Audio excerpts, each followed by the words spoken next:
Salut à tous les amis, salut YouTube, c'est Mika, on se retrouve quelques heures après cet épisode vraiment compliqué à digérer hier soir sur les coups de 20h48, la sanction prononcée par la DNCG à l'encontre de l'Olympique Lyonnais, puisque l'an prochain, nous évoluerons, sauf miracle, sauf changement d'ici la procédure d'appel que doit engager l'OL, nous évoluerons en Ligue 2. Rien que ça, le coup près est tombé. Surprenant ou pas, on s'en fout, là n'est plus la question. Maintenant, il faut avancer et trouver des solutions, des explications. Et aujourd'hui, les amis, on a eu vraiment des news qui sont tombées et qui posent vraiment question. Vraiment, plus le temps passe, plus les jours passent, et à chaque fois, je suis encore plus choqué de ce que je peux lire ou entendre. Et aujourd'hui, les gones, ce que j'ai pu lire ou entendre, ça m'a littéralement scié les pattes. Mais tout ça, on va en reparler ensemble, il y a beaucoup à dire. Les amis, avant de commencer, si vous aimez le contenu, pensez à poser un petit pouce, ça prend une demi-seconde et en plus c'est gratuit, ça ne coûte rien. Pensez aussi à commenter, à me dire vos différents points de vue sur les sujets évoqués au cours de la vidéo. Est-ce que l'OL, selon vous, ira en Ligue 2, oui ou non? Est-ce que il y a des solutions? Est-ce que vous voyez une issue positive pour l'OL? Et enfin, si vraiment vous aimez ce type de contenu où on débat ensemble sur l'actu du club, pensez à vous abonner et activer la cloche pour ne rien manquer. Merci beaucoup à tous et toutes pour vos différents encouragements, les amis. Alors on commence donc par faire un petit état des lieux, un petit bilan de la situation. Alors je rappelle, pour ceux qui l'auraient peut-être oublié ou pas encore vu, les quelques mohicans qui auraient échappé à l'information, l'Olympique Lyonnais a été frappé de la plus grave des sanctions par la DNCG, qui est la rétrogradation en Ligue 2 pour la prochaine saison. Rien que ça.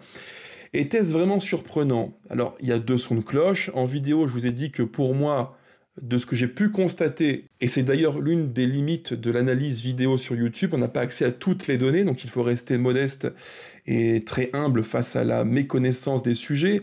Je vous avais dit que pour moi, au vu des faits, et les faits sont plus ou moins têtus, logiquement, l'OL aurait dû passer sereinement la DNCG pour au moins la saison 24-25. Mais j'avais dit aussi, attention, pour l'an prochain, saison 25-26, j'avais quelques inquiétudes, parce qu'on le sait très bien, l'OL a un fonctionnement qui est très dépensier, qui coûte très cher en termes de coûts de fonctionnement, en termes de masse salariale, de dettes sur contrat joueur. Bref, tout ça fait que maintenant, depuis trop longtemps, l'OL accuse des déficits qui sont vraiment très importants, voire asphyxiants. Cette saison, sur le semestre 1 2024, entre juin 24 et décembre 24, l'OL a accusé une perte, un déficit de 117 millions d'euros. Ça, c'est important de le savoir, je le rappelle souvent en vidéo, 117 millions d'euros de pertes sur 6 mois. La DNCG a constaté que l'OL accusait des pertes qui étaient, comme je vous l'ai dit, extravagantes, et dans les projections que l'on peut établir de façon un petit peu linéaire pour l'an prochain, saison 25-26, l'OL aurait accusé une nouvelle fois un déficit de plusieurs dizaines de millions d'euros. C'est pour ça que, les gones, il n'y a pas de complot anti-OL. Ça, c'est le point de départ de la vidéo. Tous ceux qui ont pu dire depuis des mois et des mois que l'OL était dans l'œil du cyclone, de ceux qui veulent nous couler, Mikeler de la DNCG, Nasser El Khelaifi. Alors peut-être qu'il y a des tensions entre dirigeants, peut-être, c'est même sûr, mais de complot anti-OL, il n'y a point. La vérité, elle est ailleurs, c'est que l'OL est un élève extrêmement mauvais, avec des pertes qui sont récurrentes. Alors oui, il y a eu des efforts de fait. Il y a eu des efforts en termes de vente de joueurs, de vente d'actifs OL, Botafogo, de baisse de masse salariale. Tout ça, ça a été fait, c'est vrai, il faut le dire. Mais c'est pas suffisant. Et on apprend aujourd'hui, dans l'équipe de Greg sur la chaîne L'équipe à la télévision, que l'OL n'a pas répondu aux exigences de la DNCG. Ça, c'est le point le plus crucial, les amis. Nous savions tous, et Textor le premier, évidemment, tous les dirigeants de l'OL, que ce rendez-vous DNCG devait être synonyme de sans faute. Il ne fallait faire aucune erreur pour montrer à la DNCG que les efforts avaient été faits pour correspondre aux attentes, aux exigences. Alors, en termes d'exigences, je rappelle le montant que la DNCG demandait à l'OL, il s'est levé à 175 millions d'euros. C'est le montant total que la DNCG demandait à l'OL pour qu'il soit approvisionné afin de combler les pertes du club lors de la saison 24-25. Et sur ce montant total, combien ont été effectivement apportés par l'OL et Textor? Eh bien, petit visuel que je reprends de l'équipe de Greg sur la chaîne L'équipe, alors qui pose malgré tout quelques petites questions. Je pense qu'il y a une erreur ou deux que je corrigerai après. Alors je vous mets à l'écran le visuel de l'équipe de Greg sur la chaîne L'équipe qui reprend les différents montants que l'OL a proposé, a établi lors du rendez-vous DNCG. On a tout d'abord l'apport des actionnaires courants décembre-janvier 2024-25 pour un total de 83 millions d'euros. On a les ventes du mercato hivernal pour 28,5 millions d'euros. On a la vente de Ryan Cherki pour 42,5 millions d'euros, dont des bonus qu'il faut aussi, là encore, préciser et affiner. Ce montant-là, les 42,5 millions de Cherki, visiblement, selon l'équipe de Greg, n'aurait pas été validé lors du rendez-vous DNCG. Bon. Point qui me pose question, parce que, d'ailleurs, j'ai vu un tweet de Mohamed Toubachter qui, sur Twitter, dit bien que, finalement, non, ça a été pris en compte par la DNCG, donc là, il y a deux points de vue qui se confrontent. Est-ce que, oui ou non, les 42 millions de Cherki ont été pris en compte par la DNCG? Au final, il y a un point de flou, d'interrogation, une zone d'ombre, et je ne sais pas si la réponse est oui ou non. Et là encore, la vraie question qu'il faudrait se poser, c'est, dans ce transfert de Cherki à City, est-ce que Manchester City paye d'une traite tout d'un bloc, ou est-ce qu'il y a un étalement des paiements sur 1, 2, 3, 4, 5 traites de plus? Ça, c'est la question. Je n'ai pas la réponse. Il faudrait étudier les différents documents qui ont pour partie prenante l'OL et Manchester City. Moi, je ne les ai pas sous la main. C'est l'une de mes limites pour analyser la situation. On a ensuite les différentes options d'achat validées par l'OL sur Le Penant, Benrahma ou encore Amin Sarr pour 22,5 millions d'euros. Ça a été validé et pris en compte par la DNCG. Et on a pour finir deux montants, donc la vente de Luis Enrique de Botafogo au Zénith Saint-Pétersbourg pour 33 millions d'euros, ce qui n'a pas été validé par la DNCG. Je rappelle que, jusqu'à preuve du contraire, dans les différents documents produits par Eagle Football Group, il n'y a aucune trace des 33 millions de Luis Enrique. Et Textor s'était justifié en disant qu'il ne fallait pas être inquiet, que le montant arriverait dans la case revenus exceptionnels vers octobre 2025. On verra bien, mais pour la DNCG, comme toujours je le dis en vidéo, point de promesses, mais des provisions. Il faut des provisions. La DNCG ne veut plus de promesses sur des potentielles ventes ou de potentielles rentrées de cash. Elle veut des preuves, elle veut des faits. Et là, pour le coup, c'est assez frappant quand on voit le visuel de l'équipe de Greg. Des faits, il y en a, mais il y a aussi encore beaucoup de zones d'ombre, parmi lesquelles, c'est le dernier point qu'évoque le visuel, la promesse, une de plus, sur la vente des parts de Crystal Palace, qu'on évoquera juste après, car une news est tombée ce soir via Hugo Guillemet et l'équipe. Donc, au total, si on fait l'addition des différents montants retenus par la DNCG, sur le montant que demandait la DNCG à l'OL, il n'y a que 134 millions d'euros qui sont atteints, soit un delta, un différentiel de 41 millions d'euros. La DNCG demande à l'OL depuis octobre 2024 le montant fixé de 175 millions d'euros. La donne, elle est claire. Comment se fait-il que dans l'ultime ligne droite, dans le dernier virage de la course du rendez-vous DNCG, on a des montants qui ne sont pas retenus car pas provisionnés?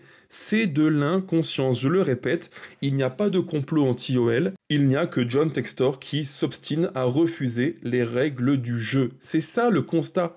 Maintenant, on en sait plus. On a quelques éléments qui fuitent depuis le rendez-vous d'hier avec l'OL et la DNCG. Clairement, la mission n'est pas remplie. Voilà. Et naïvement, moi le premier, on y a cru, on s'est dit, bah voilà, il y a eu des ventes de joueurs, Botafogo, droits économiques transférés à l'OL, ventes durant l'hiver, Cherki, on a, bref, différentes rentrées de cash qui auraient dû, en théorie, remplir l'exigence de la DNCG. Mais ce n'est pas le cas. Donc, la sanction de l'OL en Ligue 2 par la DNCG, non seulement elle est juste, elle est fondée, d'un point de vue financier, elle est juste et fondée, mais en plus, si vraiment je vais au bout de ma logique, on pourrait même presque s'estimer heureux parce que la sanction des NCG, aussi grave soit-elle, ce n'est clairement pas aujourd'hui qu'elle aurait dû tomber, mais l'année d'avant. Parce que l'OL accuse depuis maintenant trop longtemps des pertes qui sont colossales. L'OL a un mode de vie qui est trop dépensier par rapport à ce qu'il génère en termes de recettes. Et ça, qu'on le veuille ou non, Textor n'a pas trouvé la solution, si ce n'est quelques petits bouts de chandelle pour tenter de faire illusion, mais la DNCG a tranché. Après tant d'incertitudes de plan A, de plan B, de plan C, le SPAC, l'IPO, la vente de Palace, la vente de joueurs, trop c'est trop, la DNCG a sifflé la fin de la récréation, ni plus ni moins. Ça, c'est le constat. À l'instant T, il est brut, c'est vrai, mais on est les principaux fautifs de la situation. Et là, les amis, on aboutit à l'information de la soirée qui, moi, m'a une fois de plus, ça m'a achevé. Ouais, ça m'a achevé, ça m'a scotché, ça m'a scié les pattes. Information de l'équipe, publiée par Hugo Guillemet sur les coups de 21h40, 50 à peu près. En attendant le résultat de l'appel de l'OL à la suite de la rétrogradation du club en Ligue 2, John Textor pourrait, écoutez bien les gones, pourrait prendre du recul. Enfin, voilà, on y est, enfin. Après tant de mois d'attente, après tant de mois de souffrance, John Textor pourrait prendre du recul. Il était temps. Parce qu'il faut le dire, il faut le redire une énième fois, si le dialogue entre l'OL et la DNCG a été à ce point-là chaotique et compliqué, c'est parce que Textor n'a jamais su trouver les mots, il n'a jamais rassuré les instances du football français. C'est ça le problème, donc il est grand temps qu'il parte, et ça c'est un bon point de départ pour tout le monde, et peut-être, je l'espère, pour l'OL. L'article est une vraie bombe qui comprend tellement d'informations qui m'ont vraiment scotché. Je vous lis l'essentiel pour être au fait du sujet. Alors on apprend que la sanction infligée mardi par la DNCG pourrait pousser John Textor, le président de l'OL, à prendre du recul d'ici aux prochaines étapes de l'appel lyonnais. Pour faire simple, les gones, on apprend dans les grandes lignes que John Textor aurait contacté ses proches investisseurs, que sont Jean-Pierre Comte et Michel Kang, pour demander si oui ou non ils le soutenaient encore. La réponse est oui, ils ont encore un soutien, en tout cas de façade. Ils lui ont confirmé qu'ils l'appuyaient en soutien. Et dans l'optique où Textor commence un petit peu à avoir chaud aux miches, parce que quand on prend une telle sanction et qu'on a entre les mains un investissement qui pourrait se casser la tronche, Arès est mécontent, ça paraît là encore très très logique. On apprend que Textor aurait l'idée, l'intuition qu'il faudrait mettre dans la boucle quelqu'un qui pourrait prendre la parole auprès des instances dans l'optique de la commission d'appel.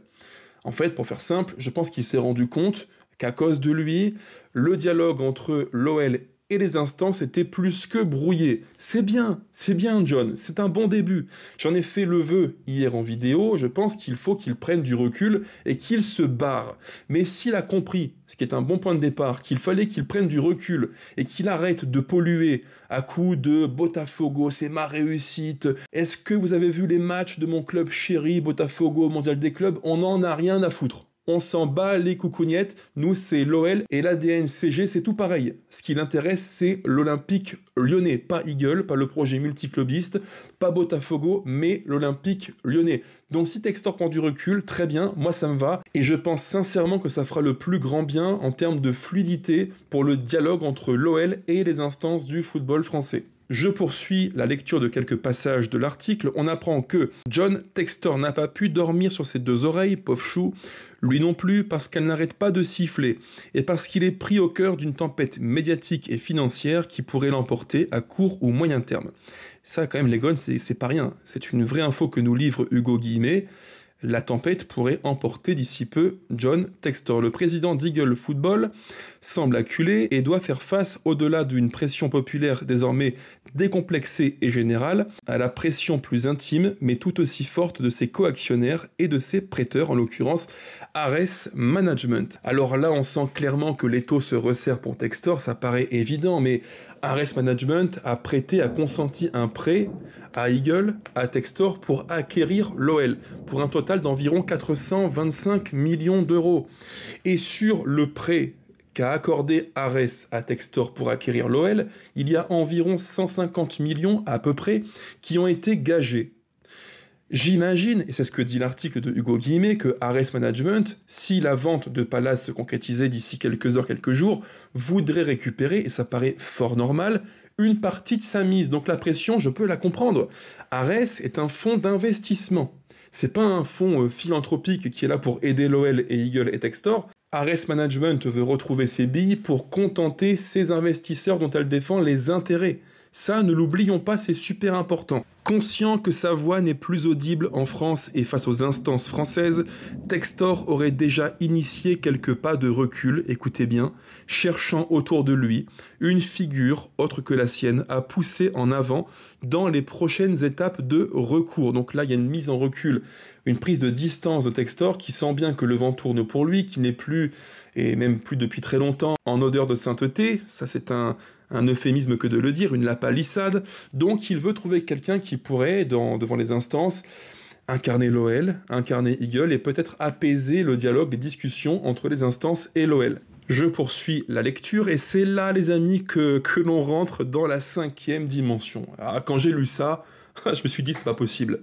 Là, c'est un truc de fou, ça y est, voilà, Textor est vraiment au bout, du bout, il a plus d'idées, plus de solutions, et il va nous inventer un truc qui, franchement, c'est lunaire. C'est lunaire. Et je me dis qu'entre les mains de ce gars-là, notre club est vraiment en grand danger. Alors c'est une vérité que maintenant tout le monde enfin accepte, mais quand j'ai découvert, quand j'ai lu ce passage que je vais lire d'ici quelques instants, je me suis dit, c'est plus possible, il faut vraiment arrêter la mascarade, il faut stopper, il faut siffler la récréation, c'est plus possible. Écoutez bien, ouvrez grand vos oreilles, ça vaut le détour.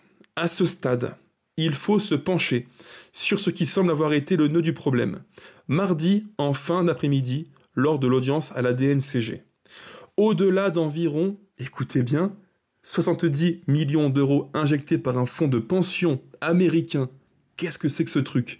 En échange d'un pourcentage, écoutez bien, en échange d'un pourcentage sur les recettes, sur les futures ventes des joueurs, ce en quoi l'instance de contrôle, la DNCG, n'aurait pas totalement fait confiance, l'OL a évoqué l'apport de 40 millions d'euros qui proviennent de la vente des parts détenues par Textor dans Crystal Palace, environ 43%. De deux choses l'une. Tout d'abord, on apprend ce truc totalement farfelu, une fois n'est pas coutume, Textor, qui est au bout du bout, parce qu'il n'a plus de solution et qu'il est acculé de toutes parts et qu'il prend la pression de Harris Management et de ses co-investisseurs, Textor a eu la brillante idée de faire appel à un fonds de pension, donc un fonds qui voudra évidemment un retour sur investissement, une fois de plus, un fonds de pension qui va injecter 70 millions d'euros en échange, je relis le texte, en échange d'un pourcentage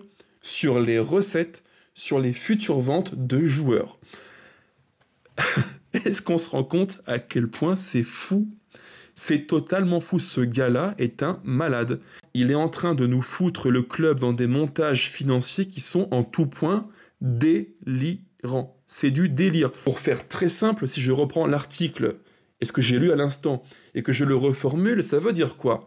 Ça veut dire que Textor, comme il n'a pas les poches hyper remplies et qu'il est en pleine crise de gouvernance et qu'il lui faut du cash pour éviter un drame d'investisseurs qui serait l'OL en Ligue 2, il a appelé un fonds d'investissement en leur promettant, en échange d'un apport de cash, qu'il toucherait un pourcentage sur les recettes des joueurs vendus par l'OL. Donc si demain, l'OL, par exemple, vend Fofana pour 50 millions d'euros, sur le montant que l'OL doit en théorie percevoir, il y a un pourcentage, dont on n'a pas le montant ici, qui peut être 2, 3%, 10%, 15%, j'en sais rien en fait, 20%, qui iront dans les poches directement de ce fonds d'investissement. Et comme vous l'imaginez, les gones, ce fonds d'investissement qui veut être rentable et faire le plus de bénéfices possible, s'il prête X millions à l'OL, en retour, il veut en récupérer X plus un pourcentage. Et dans l'affaire, évidemment, le perdant, comme toujours avec Textor, c'est l'Olympique Lyonnais. C'est totalement lunaire. Je crois que là, les gones, on a atteint un niveau de folie qui dépasse l'entendement et tout ce que moi j'aurais pu imaginer dans mes pires cauchemars de l'ère Textor pour l'OL. C'est totalement fou. Et donc, deuxième élément qu'on apprend dans l'article de Hugo Guimet, c'est que l'OL a évoqué l'apport de 40 millions d'euros qui sont donc issus de la vente des parts de Crystal Palace. Et ça, il faut bien le comprendre, c'est ce que dit l'article à demi-mot ou presque. Harris Management a activé ses gages, ses pledges. Tout à l'heure, je vous l'ai dit, lorsque Harris a prêté à Eagle et Textor pour acquérir, pour acheter l'OL, sur le prêt consenti ont été adossés des gages. Et dans ces gages, on a notamment les parts de Crystal Palace détenues par Textor. Ce qui fait que si Ares Management estime que la valeur des actifs mis dans la balance diminue trop, à tout moment, Ares peut saisir les gages, les pledges. Et on est en plein dedans. C'est ce que nous dit à demi-mot Hugo Guillemet.